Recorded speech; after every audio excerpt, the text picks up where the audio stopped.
네,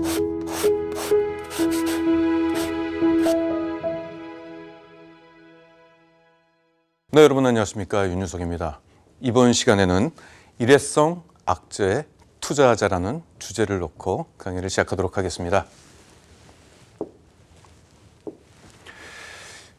악재는 매년 반복이 되죠. 시장에서도 반복이 되고 개별 종목에서도 계속 발생이 됩니다. 악재 때문에 이 종목을 사야 될지 팔아야 될지 걱정하는 투자자들이 많습니다. 그러기 위해서는 기업의 핵심 가치를 아는 것이 굉장히 중요합니다.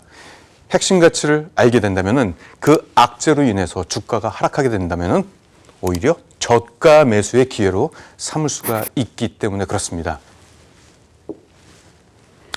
덴티움에 대해서 어떤 악재가 있었는지 그리고 이 기업의 핵심 가치가 무엇인지 확인해 보면서 그 악재를 이용해서 저가 매수의 기회로 삼아도 될지 말지를 한번 시청자 여러분들하고 판단하는 시간을 갖도록 하겠습니다.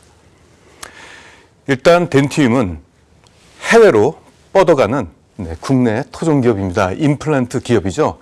임플란트는 고령화 수혜주죠. 일단 이 기업의 치과용 임플란트는 국내 2위의 점유율을 갖고 있고 글로벌 7위 기업입니다.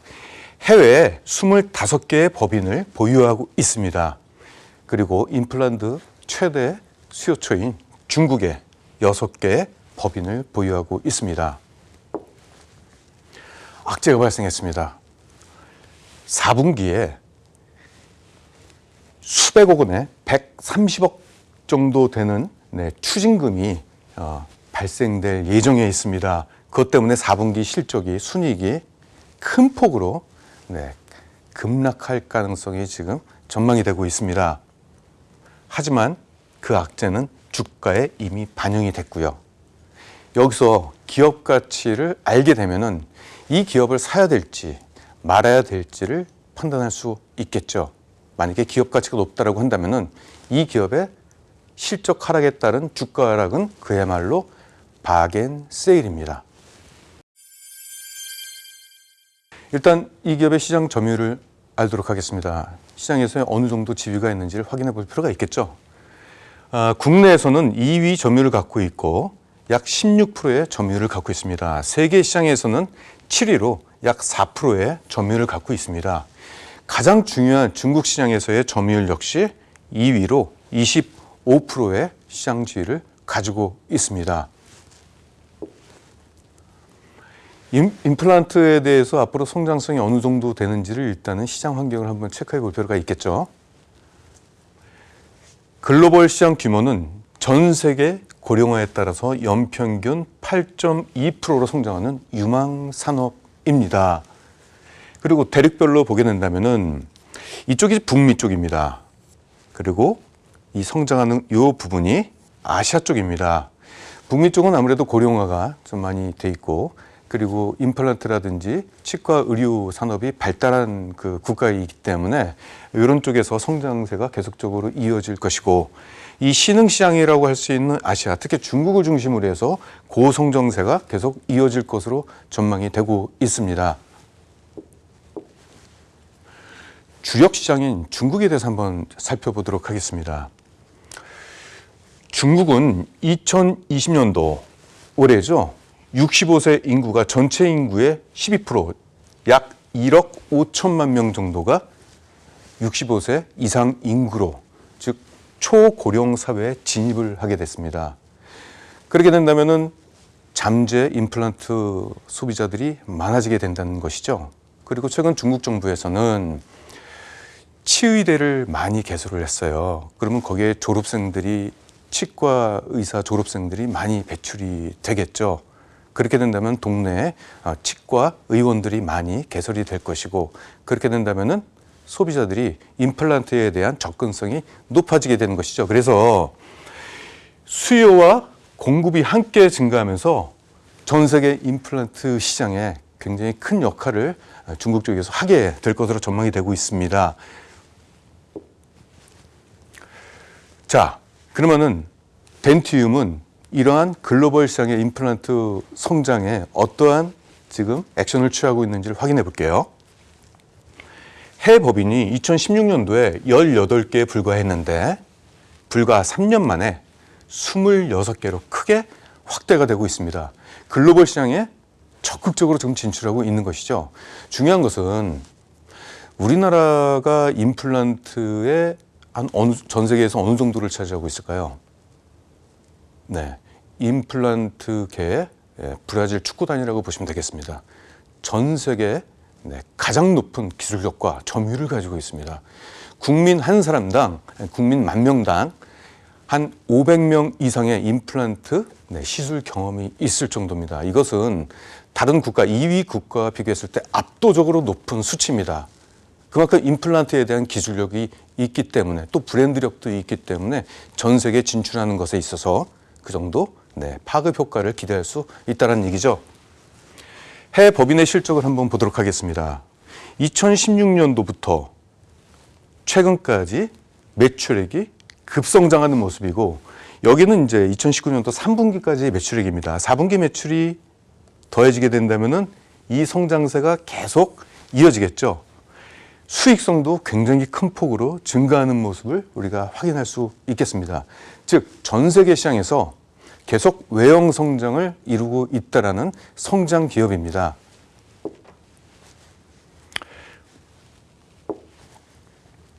자, 실적을 보도록 하겠습니다.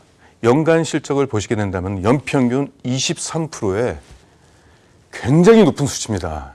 이게 전체 종목들의 연평균 매출 성장률을 비교해 보면은 23%, 연평균 23%씩 매년 누적적으로 증가한다는 수치는 굉장히 높은 성장률입니다.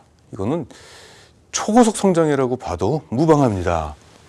올해 4분기까지 매출이 나왔는데 3분기까지 매출이죠. 4분기 매출이 더해지게 된다면은 이 성장세가 계속 지속될 것이라는 것을 우리가 예측할 수가 있게 되겠죠. 영업이익도 23%의 성장을 기록 중에 있습니다. 자, 실적을 보면은 해외 법인이 매출을 전체적으로 견인을 했는데 덴티움은 국내 매출 비중이 23%고 해외 쪽이 더 많습니다. 일단 국내 시장을 보면은 3분기까지 전년 동기 대비 매출액이 16%가 증가했고요. 국가별로 봤을 때 중국이 가장 높은 매출 비중을 갖고 있네요. 전체 매출의 40%를 중국 시장에서 나오고 있습니다. 이것이 전년 동기 대비 48%의 매출 성장이 있었습니다. 두바이 쪽은 매출 비중은 낮지만 50%의 높은 성장세를 기록하고 있죠. 그래서 전반적으로 봤을 때 매출 비중이 가장 높은 중국에서 고성장이 일어나면서 전체 실적을 견인하고 있다는 것을 확인할 수가 있겠습니다. 자, 그러면은 중국 법인의 실적을 한번 살펴보도록 하겠습니다. 중국 법인이 2016년도 이후부터 최근까지 2배 이상의 높은 매출 성장을 이뤄냈습니다. 뿐만 아니라 수익성도 점점 높아지는 구조가 있죠. 외형 성장과 수익성 모두 잡은 그런 결과를 지금 보이고 있습니다. 이런 성장세는 앞으로도 지속될 것으로 전망이 되고 있습니다. 왜냐? 제조업은 성장을 하기 위해서는 공장을 짓고 공장을 증설해서 생산량을 계속 증가시키는 것이 필요하겠죠. 최근 상해 지역에 있는 법인이 있어요. 덴티움에. 이쪽에서 제조 인허가를 획득을 했습니다. 그러면 증설이 가능하다는 뜻이죠. 따라서 이러한 성장이 앞으로도 지속될 것으로 예상할 수가 있겠습니다. 그런데 덴티움을 보면 한 가지 이상한 특징이 있습니다. 영업이익률이 계속적으로 하락하는 거예요. 이것이 투자자 입장에서 보면은 약간 좀 근심이 되는 거죠. 이거 경쟁이 너무 치열해서 그런 거 아니야? 이 가격 경쟁을 일삼아서 저가 경쟁을 하는 거 아니야? 이러한 우려가 있을 수도 있습니다. 허나 이것은 기우에 불과합니다. 이 덴티움은 이 임플란트만 치과, 그러니까 그 거래처가 치과 의료원이지 않습니까?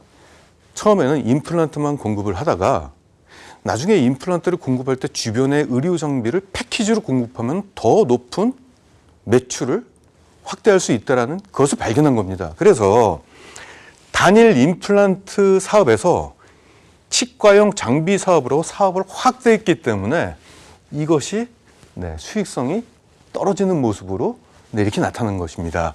뒤에서 확인해 보겠습니다. 일단 임플란트 매출을 보시게 된다면 2017년도, 2018년도, 이거는 2019년도 3분기까지 이러한 약간 완만한 성장이 있었는데, 자, 임플란트와 그 옆에 있는 치과 장비 매출 보시면은 2017년도, 2018년도, 그런데 2019년도 3분기 들어서 지난해 결산 실적을 이미 뛰어넘었습니다. 장비 매출이 이렇게 증가하고 있는 것이죠. 그리고 관련된 상품 매출 역시도 이미 2019년도 3분기 매출이 2018년도 결산 실적을 이미 넘어섰습니다. 이게 이 장비하고 상품 매출이 임플란트하고 어떠한 수익성의 차이가 있냐면은, 임플란트가 워낙 고마진 사업이고 이런 장비들은 아무래도 임플란트에 비해서 원가율이 좀 높죠. 그러다 보니까 이런 장비와 상품 매출의 매출 비중이 증가하면서 전체적인 영업이익률이 하락하는 모습이 나타나게 된 것이죠. 허나 영업이익은 확대되는 그런 거기 때문에 걱정하실 필요가 없습니다. 악재. 제가 아까 방송 앞단에서 추징금 액수를 130억이라고 얘기했는데 지금 수정하겠습니다. 103억 원입니다. 2019년도 11월, 즉 4분기죠. 4분기에 103억 원의 추징금이 발생이 됐습니다. 왜 이런 추징금이 있었냐면은, 보통 이제 거래처로부터 대규모 물량 수주가 들어오게 되는데 한꺼번에 이제 물량이 들어와요.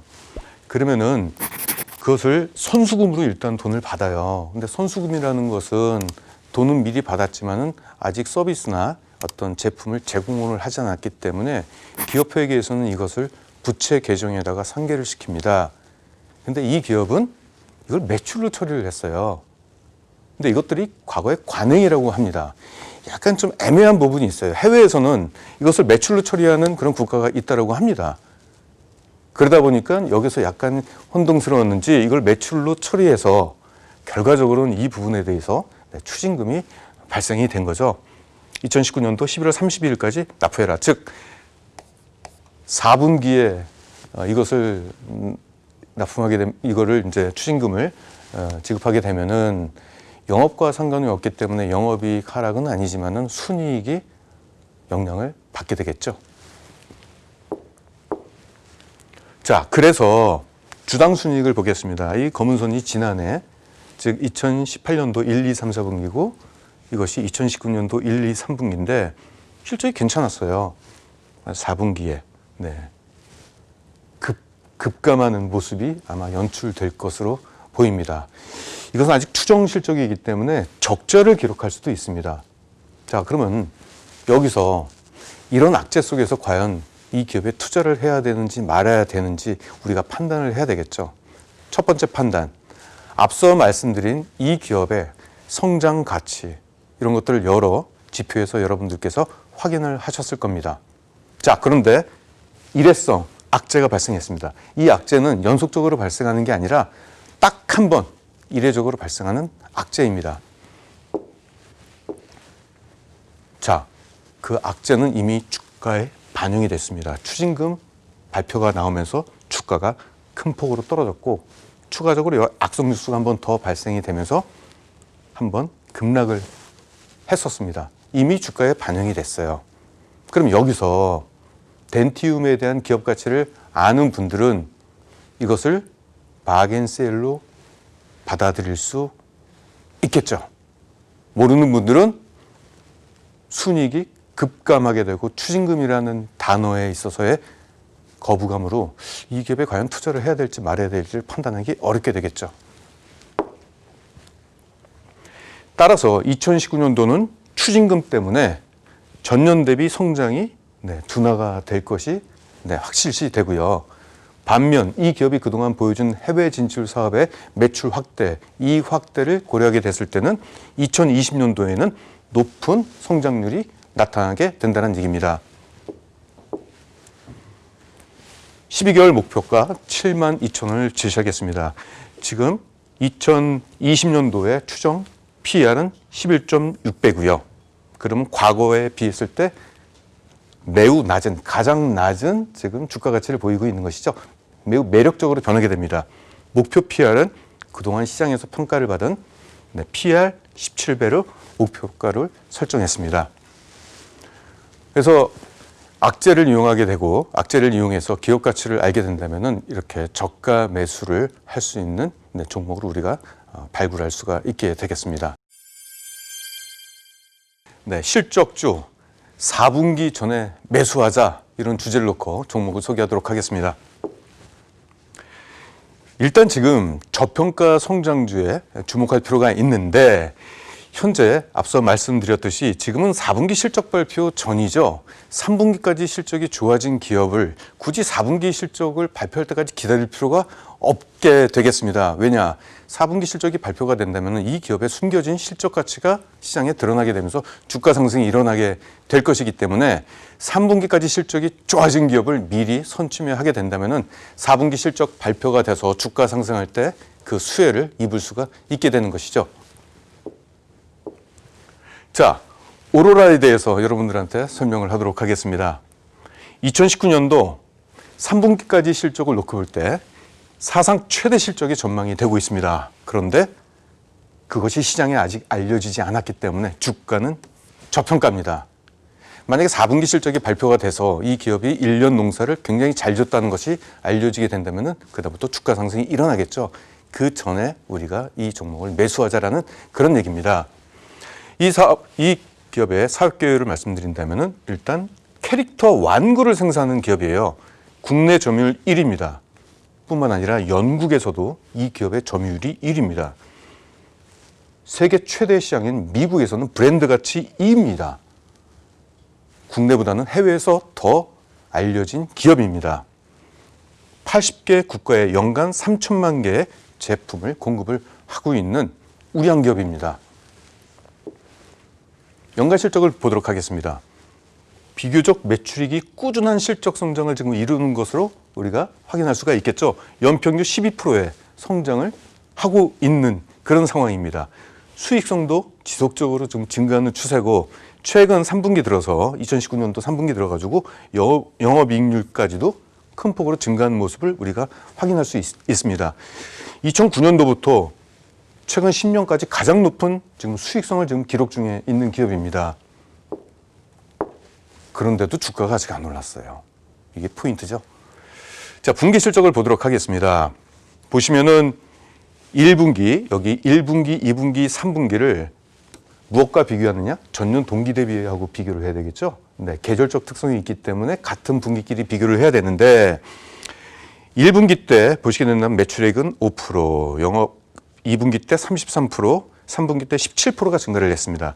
영업이익은 18%, 87%, 27%씩 증가를 했습니다. 그래서 분기 실적이 굉장히 좋아졌죠. 근데 제가 여기다가 표시를 하나 했어요. 이것은 2018년도 4분기입니다. 4분기에 영업이익이 큰 폭으로 떨어졌죠. 자, 그렇게 된다면 올해 4분기는 지난해 하락한 영업이익에 대한 기저효과가 발생이 돼서 성장률은 보다 크게 나타날 가능성이 높아졌죠. 이것을 이용할 수 있다는 얘기입니다. 그래서 아직까지 4분기 실적은 나타나진 않았습니다만 지난해보다는 높지 않겠느냐라는 것을 우리가 기대할 수가 있게 되는 것이죠. 자, 실적 상승의 원인을 보겠습니다.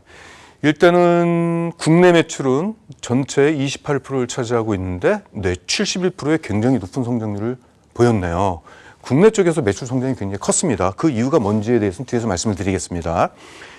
전체 매출 비중이 가장 큰 데는 역시 세계 최대 시장인 미국입니다. 전체 매출의 52%를 차지하고 있는데 이 국가도 4%의 견조한 실적을 보였고 영국, 홍콩 전반적으로 주요 국가에서는 높은 성장률을 지금 보였습니다. 아까 국내 시장에서는 돌아가서 굉장히 높은 71%의 매출 성장을 이뤘는데 그 이유가 뭔지에 대해서 확인해 보도록 하겠습니다. 신비 아파트라고 아십니까?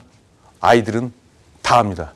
우리나라에 있는 청소년들은 이 애니메이션을 모르는 청소년은 아마 없을 겁니다. 신비 아파트는 CJ ENM하고 같이 공동으로 투자한 메가 히트 애니메이션입니다. 이게 이제 이 TV 드라마 혹은 영화로까지 제작이 됐고요. 지금은 인기가 너무 크다 보니까 전국적으로 뮤지컬까지 진행이 되고 있고요. 이렇게 된다면은 이 기업은 신비 아파트에 대한 완구에 대한 독점 제작 판권을 갖고 있습니다. 그래서 이 완구 판매가 굉장히 큰 폭으로 증가를 했습니다. 이것 때문에 국내 매출이 큰 폭으로 증가하게 된 원인입니다. 해외 쪽에서는 유아 친구들이 막 하고 있습니다. 유아 친구들은 이제 3D 애니메이션인데 2009년도에 첫 방영을 시작해서 전 세계 70개 국가에 방영이 됐습니다. 그리고 2019년도부터는 넷플릭스 이쪽에 방영이 되는데 전 세계 190개 국가에 방영이 되는 것이죠. 이걸 통해서 라이선스 판매, 완구 판매로 이어지는 구조인데 유아 친구들은 바로 오로라가 만든 캐릭터입니다. 마진율이 높죠. 다른 데서 만든 캐릭터를 라이센스를 사와가지고 팔게 되면은 그만큼 마진이 좀 감소되지만은 자체적으로 생산하는 캐릭이기 때문에 마진율이 높습니다. 그리고 이런 것들은 시즌 1이 2019년도 1분기 3월에 론칭했고 중요한 것은 시즌 2가 2019년도 4분기 10월 달에 론칭이 됩니다. 그러면 아직까지 4분기 실적이 발표가 안 됐지만은 4분기 실적도 우리가 기대할 수 있다는 얘기죠. 분기 실적을 보도록 하겠습니다. 보시면은 분기 실적이 큰 폭으로 증가하는 모습이 지금 한 2배가량이 증가했네요. 그리고 이 분기별로 보시게 된다면 4분기도 이 정도의 높은 주당 순이익 성장이 전망이 되고 있습니다. 이것은 신비 아파트의 흥행이 지속되고 있고 유아 친구들 시즌 2가 출시가 되는 효과가 이때 나타나기 때문에 그렇습니다. 그래서 2019년도 추정 EPS는 굉장히 큰 폭으로 오르죠. 2배 이상의 증가를 우리가 기대할 수가 있게 됩니다. 목표 주가는 16,000원을 제시하겠습니다. 이것은 6개월 목표가입니다. 2019년도 실적이 결정이 되면 PR이 약 9.6배 정도 수준으로 매력적인 수치로 낮아질 것으로 전망이 되고 목표 PR은 보수적으로 잡았습니다. 아주 보수적으로. 목표 PR은 12배. 과거 그동안 시장에서 보여준 PR 평균값에 약간 하단부로 잡았습니다. 따라서 이 기업은 3분기까지 실적이 굉장히 크게 증가했고 4분기 실적도 성장이 이미 예상이 되는 이 상황에서 지금부터 매수하게 된다면 매우 매력적인 가격에 매수를 할 수 있는 기회가 생기는 것이죠. 지금까지 4분기 실적 전에 3분기 실적까지의 실적이 좋아진 기업에 미리 선투자하자라는 주제를 놓고 강의를 했습니다. 감사합니다.